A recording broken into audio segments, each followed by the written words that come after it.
1 000 euros. Il n'y a pas plus abstrait comme chiffre. Autant considéré comme un idéal de richesse, il est signe de pauvreté dans d'autres environs. Dans de nombreuses économies occidentales, 1 000 euros ne constitue même pas un revenu complet. Il représente une fraction d'un salaire, souvent insuffisante pour couvrir l'ensemble des dépenses du ménage. Le logement absorbe une large part. Le reste se répartit entre alimentation, transport, énergie, parfois au détriment d'autres besoins essentiels. Dans d'autres régions du monde, cette même somme correspond à un revenu mensuel moyen. Elle permet de subvenir aux besoins fondamentaux comme se loger ou se nourrir, mais la marge est faible.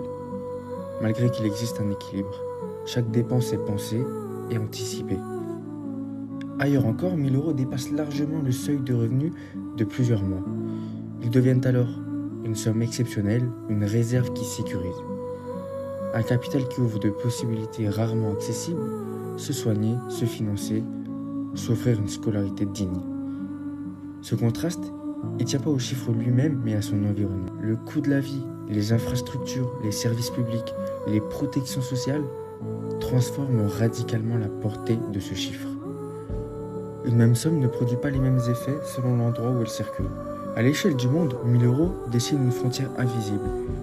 Elle sépare des réalités économiques, des rapports au temps, à l'avenir, à la sécurité. Elle rappelle que la valeur de l'argent ne se mesure pas aux chiffres, mais en conditions de vie.